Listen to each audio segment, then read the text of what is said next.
For any of you that are stalwart followers of the Revised Common Lectionary, the thing that determines what our readings will be each week, you may have noticed that we switched things up for today. For those of you who didn't notice, I don't blame you.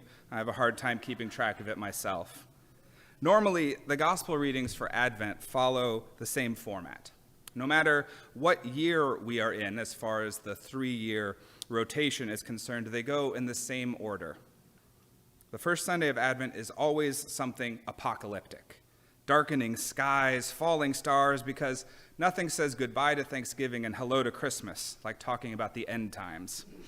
The second Sunday is always about John the Baptist, a fully grown John the Baptist, mind you, because, again, nothing says Christmas like talking about something that happened 30 years after Jesus was born. The third Sunday is also about John the Baptist, so you better hope that you didn't use up all of your brilliant insights about him the week before.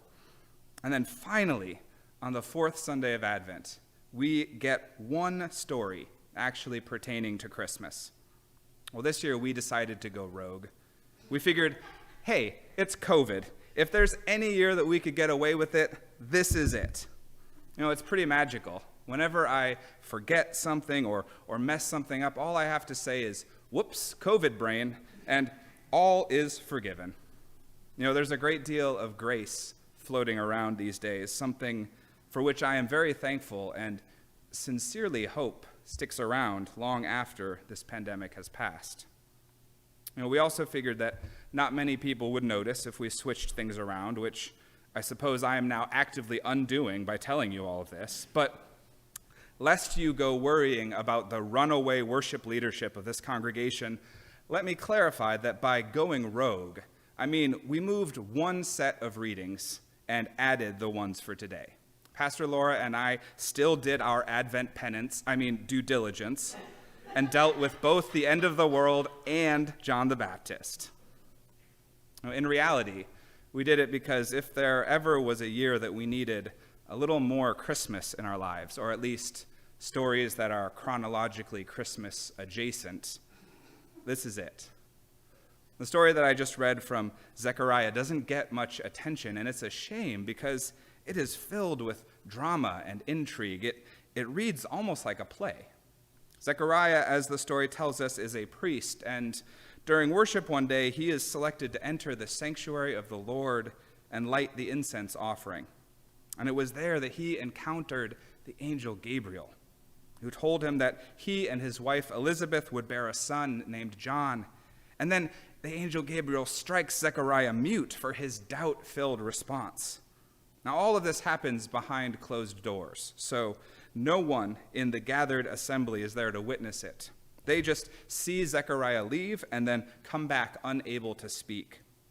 I had a hard time trying to think of a parallel to explain this in terms of our worship practices, because for the Jewish people, the sanctuary of the Lord in the temple was a very holy place, and access was granted to only a few select priests. And we don't really have anything like that in the Lutheran tradition. You are more than welcome to come and stand behind the pulpit or the altar or walk into the sacristy. We don't really have anywhere that is off limits to certain people, during non-COVID times, that is, which is actually what gave me the best comparison that I could come up with. It would be like we were doing outdoor worship, and either Pastor Laura or I had forgotten the bread and wine for communion. So during one of the hymns, we snuck back into the sanctuary to get them, only to return unable to speak. It would be a little confusing, but hopefully our charade skills would help us sort things out. There are quite a few similarities between the story for today and the one that we heard last week, when Mary learned of her destiny. It's the same angel, Gabriel, bringing very similar news of a miraculous birth. Last week it was to a young woman who was betrothed but still a virgin. This week it's to a couple that had struggled with infertility for years and had given up on the idea of having children. What is so striking, though, is the different responses to this interaction with God's angelic messenger. Last week, we heard Mary's inspired and prophetic response to the angel Gabriel, her Magnificat, her powerful words declaring the might of God and the never-ending arc of God's love that always bends towards justice, mercy, and grace. That is contrasted against this week, when we are presented with an incredulous Zechariah, who cannot believe what he is hearing.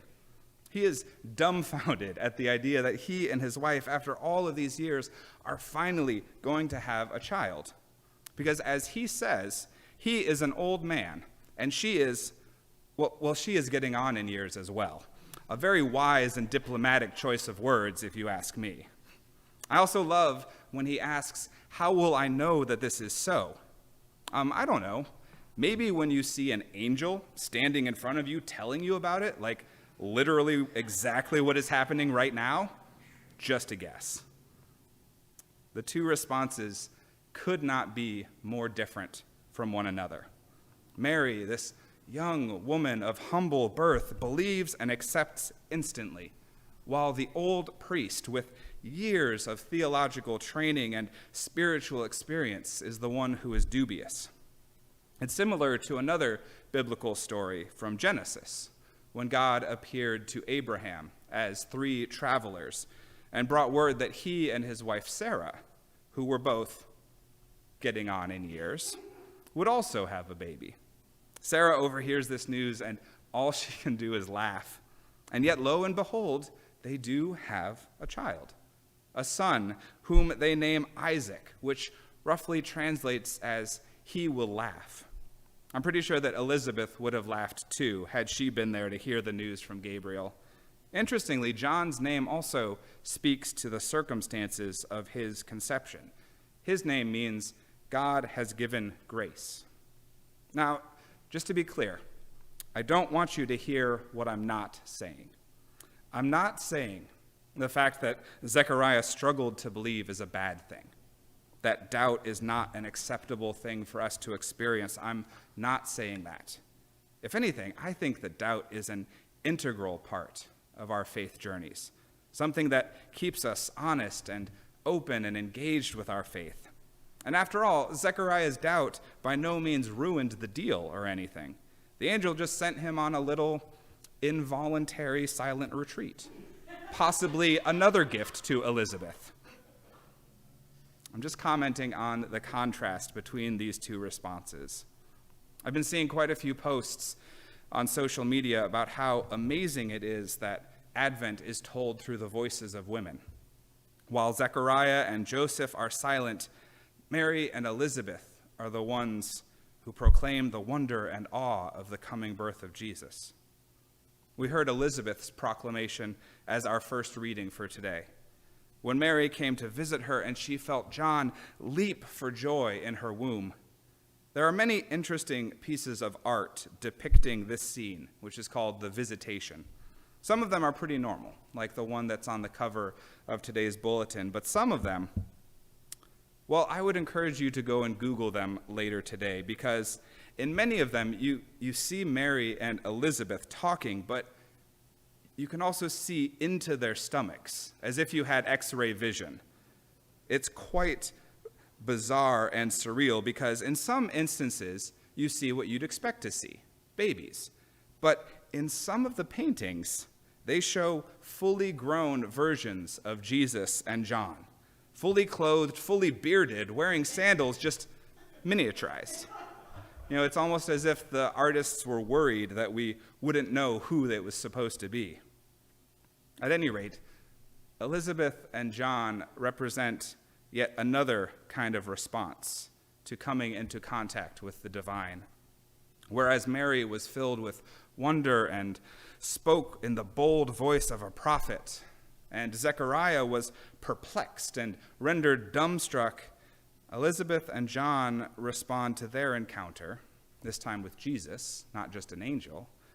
They respond with absolute joy and celebration. Elizabeth beams when she sees Mary and proclaims her to be blessed among women. And she was filled with the Holy Spirit, which caused John to leap with joy in her womb. It reminds me of a story that my mom likes to tell about when she was pregnant with me. It was the second or third Sunday of Advent, and the last time that my mom had to preach before going on maternity leave. And the special music performance for that day was performed by the choir, but it was accompanied by a kettle drum. As soon as the first beat of that drum rang out, I woke up and began kicking my little heart out. And my mom is sitting there, lurching at each kick, wondering how she's going to be able to preach with this child kicking. Luckily, as soon as the offertory piece was over, I went back to sleep and allowed my mom to preach in peace. But imagine my excitement had it been Jesus and not just a kettle drum. What I love about these stories is how very human and real the characters are.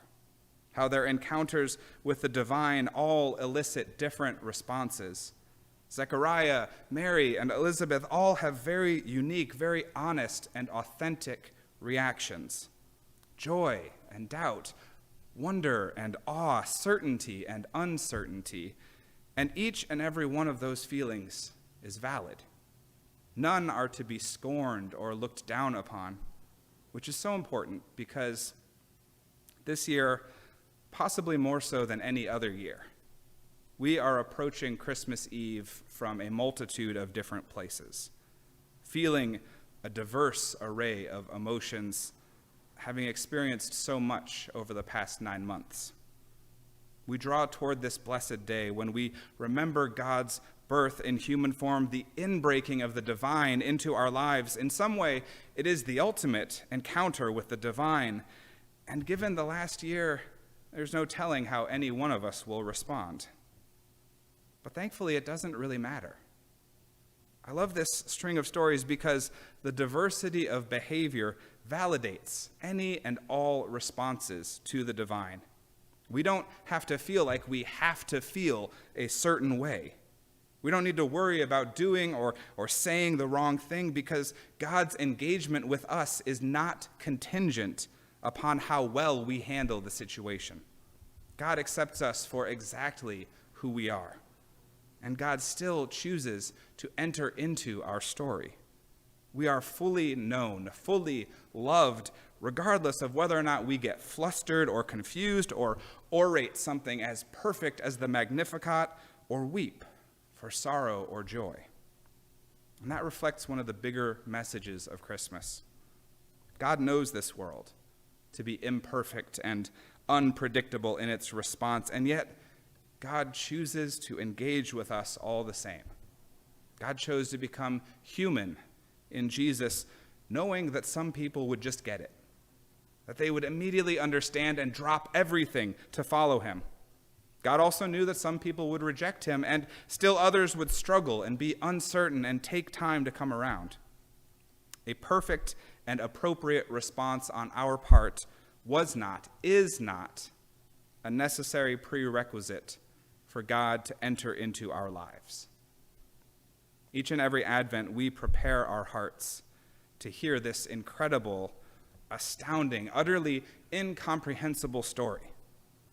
A story about our holy, divine, perfect Creator entering into our earthly, broken, and imperfect world, all in order to better know, love, forgive, and redeem each and every one of us. So however you might be approaching the manger this year, know that God will meet you in that moment no matter what. How we respond, well, that just adds some flavor to the story. Amen.